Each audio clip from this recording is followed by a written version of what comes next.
Hello students, मैं कृष्णपाल सिंह, सहायक आचार्य भूगोल उपस्थित हूँ आज एक नए वीडियो के साथ। और आज हम अपने इस वीडियो में बात करेंगे महासागरीय जल की गतियों के बारे में। तो महासागरीय जल की गतियाँ, तो चलिए सामान्य परिचय शुरू करते हुए वीडियो स्टार्ट करते हैं। तो सबसे पहले महासागरीय जल की विभिन्न गतियों के बारे में सामान्य परिचय कि महासागरीय जल कभी भी स्थिर नहीं रहता है, क्योंकि इस पर विभिन्न कारकों का प्रभाव पड़ता है और इसका संचरण, महासागरीय जल का जो संचरण या गतिशीलता है वो एक जटिल परिघटना है जिसे नियंत्रित एवं प्रभावित करने वाले कारकों में विविधता पाई जाती है। अर्थात बहुत से ऐसे कारक हैं जो महासागरीय जल के संचलन को प्रभावित करते हैं। वायु द्वारा महासागरीय जल के घर्षण तथा चंद्रमा और सूर्य की ज्वारीय शक्ति और महासागरीय जल के घनत्व और तापमान में भिन्नता आदि अनेक कारणों से महासागरीय जल गतिशील होता है, महासागरीय जल में संचरण उत्पन्न होता है। तो इसी को महासागरीय जल की विभिन्न गतियों के रूप में जाना जाता है। और महासागरीय जल की मुख्य रूप से 3 प्रकार की गतियाँ होती हैं और वो नीचे लिखी हुई हैं। 3 प्रकार की गतियाँ, एक तो लहरें या तरंगें, दूसरा महासागरीय धाराएं और तीसरा है ज्वार भाटा। तो हम एक एक करके जो है यहाँ इन महासागरीय जल की विभिन्न गतियों के बारे में अध्ययन करेंगे। तो सबसे पहले हम महासागरीय जल की जो पहली गति बताई वो है महासागरीय तरंगें या लहरें। तो चलिए महासागरीय लहरों या तरंगों के बारे में हम जानते हैं विस्तार से। तो लहरें महासागरीय सतह का विक्षोभ है, अर्थात महासागर की सतह पर उठने वाली जो लहर या तरंग वो सतह के विक्षोभ को प्रदर्शित करती हैं। और लहरें महासागरीय सतह की दोलायमान गति होती है। दोलायमान का मतलब ऊपर नीचे होने वाली गति होती है और इसमें जल के स्तर का ऊंचा या नीचा होना शामिल रहता है। अर्थात इस महासागरीय लहरों में सतह का जो जल है वो ऊपर नीचे की ओर दोलायमान रूप से गतिशील होता है, परंतु वह अपने स्थान से बहकर अन्य स्थान पर नहीं जाता। अर्थात महासागरीय जल की जो तरंगें हैं वो तरंगों में जल ऊपर नीचे होता है, दोलायमान रूप से वो गतिशील रहता है, लेकिन उसमें जल एक स्थान से दूसरे स्थान पर गतिशील नहीं होता है, एक स्थान से दूसरे स्थान पर नहीं पहुंचता है। और देखने में ऐसा लगता है जैसे तरंगें आगे बढ़ रही हैं, लेकिन वास्तव में तरंगों का जल ऊपर नीचे वृत्ताकार रूप में ही गतिशील रहता है। और इसको हम समझने के लिए यदि महासागरीय लहरों में यदि हम कोई भी तैरने वाली वस्तु जैसे लकड़ी का कोई टुकड़ा वगैरह यदि हम फेंकें तो हम देखेंगे कि वो लहरों के साथ साथ लकड़ी का टुकड़ा ऊपर नीचे की ओर होता रहता है, लेकिन वो आगे नहीं बढ़ता है। तो इससे ये सिद्ध होता है कि महासागरीय लहरों में ऊपर नीचे की ओर गतिशीलता होती है और एक स्थान से दूसरे स्थान की ओर उसमें कोई गति या कोई स्थान का परिवर्तन नहीं होता है। अब हम बात करते हैं महासागरीय तरंगों की संरचना की। महासागरीय तरंग के विभिन्न भाग कौन कौन से हैं। तो सबसे पहले जैसा कि आप स्क्रीन पर देख पा रहे हैं, पहला है तरंग सुरंग या तरंग शिखर। तो जो महासागरीय तरंग है उस महासागरीय तरंग का ऊपर उठा हुआ जो भाग है उसे तरंग का शिखर या तरंग शीर्ष या सुरंग के नाम से जाना जाता है और ये किसी तरंग का सबसे ऊंचा भाग होता है। दूसरा तरंग का जो हिस्सा है या तरंग का दूसरा जो भाग है वो है तरंग गर्त। और तरंग का नीचे की ओर अवतलित जो भाग है या तरंग का नीचे की ओर धंसा हुआ जो भाग है वो तरंग गर्त के नाम से जाना जाता है और यह किसी तरंग का सबसे नीचा हिस्सा होता है, सबसे नीचा भाग होता है। और तीसरा है तरंग दैर्घ्य।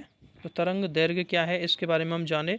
नाम से स्पष्ट है, तरंग की दीर्घता अर्थात तरंग की लंबाई। तो यहाँ तरंग दैर्घ्य का मतलब तरंग की लंबाई से है और इसको किन्हीं 2 क्रमिक तरंग शिखरों या 2 क्रमिक तरंग गर्तों के मध्य की जो दूरी है वो तरंग दैर्घ्य के नाम से जानी जाती है या तरंग की लंबाई के नाम से जानी जाती है। तो इस प्रकार से ये तरंग की संरचना है।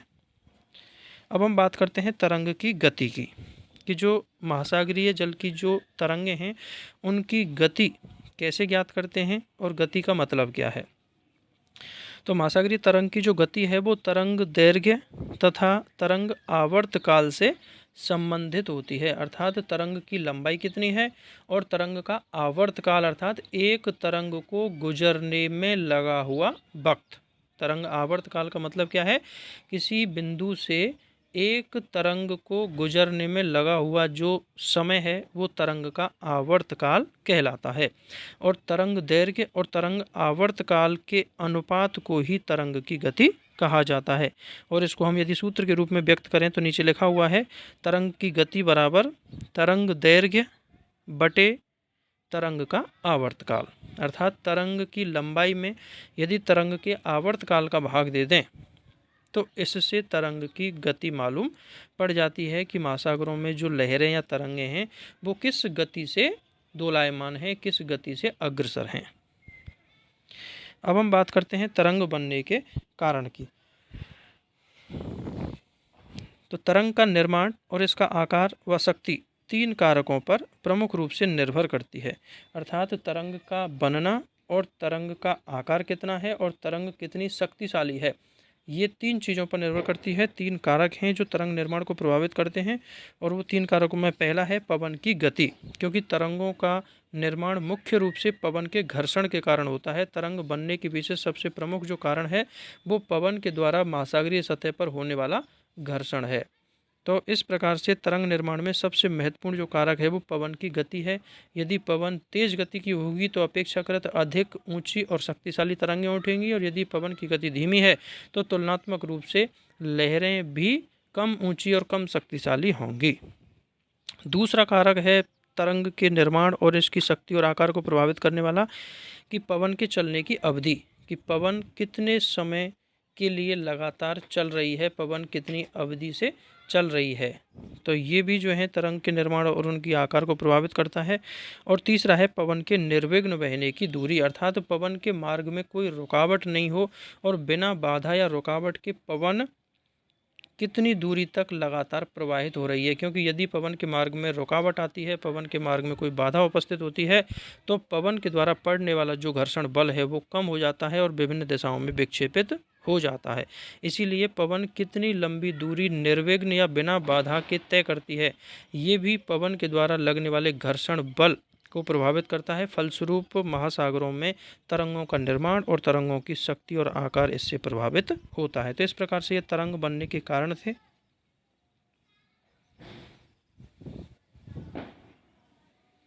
अब हम बात करते हैं यहाँ तरंग के प्रकार की।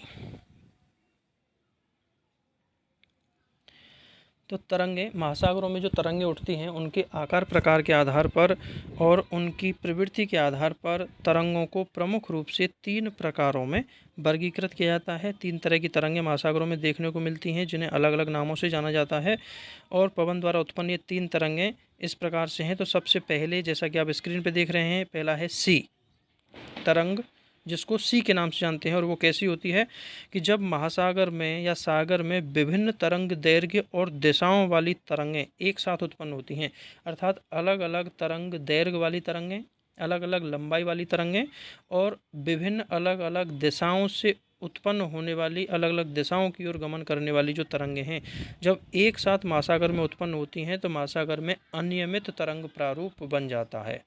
और इस प्रकार के अनियमित प्रारूप वाली जो तरंगें हैं उन्हीं को सी के नाम से जानते हैं या सी उनको कहा जाता है। दूसरी है स्वेल। और स्वेल क्या है?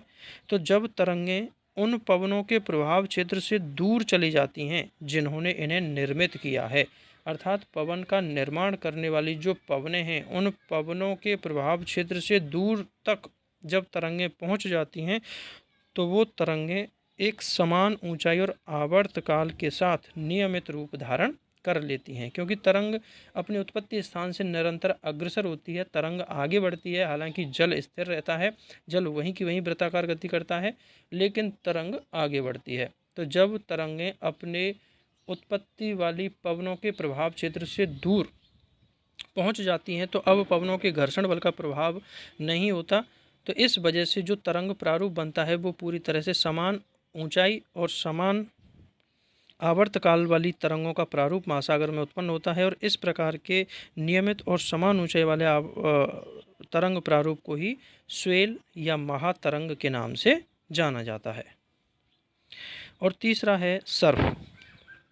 तो जब तरंगें समुद्री तट के निकट पहुंचती हैं तो तट के निकट चूंकि सागर की गहराई लगातार कम होती चली जाती है और सागर के जल की गहराई कम होने से तरंग का जो ऊंचाई है वो निरंतर बढ़ती चली जाती है और तरंग का दैर्घ्य लगातार कम होता चला जाता है, क्योंकि तली के साथ तरंग का घर्षण होता है और तली के घर्षण के कारण तरंग की लंबाई या तरंग दैर्घ्य छोटा होता चला जाता है और तरंग की ऊंचाई उसी अनुपात में बढ़ती चली जाती है। तो जब तट के नज़दीक तरंगें पहुंचती हैं तो वो काफ़ी अधिक ऊंची हो जाती हैं और अधिक ऊंचाई होने के कारण वो तरंगें तट के निकट टूटने लगती हैं और टूट करके उनका जल ऊंचाई से अनियमित रूप से नीचे की ओर गिरता है।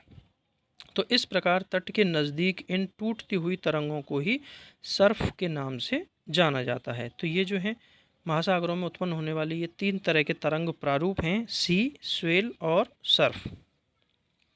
तो इस प्रकार से ये महासागरीय जल की गतियों का पहले प्रकार की गति के बारे में हमने अध्ययन किया, जो कि महासागरीय तरंग या लहरों के रूप में होती है। उम्मीद करता हूँ आपको मेरे द्वारा दी गई जानकारी समझ में आई होगी। आपको वीडियो अच्छा लगा हो तो इसे लाइक और शेयर अवश्य करें और मेरे चैनल को सब्सक्राइब करें। धन्यवाद।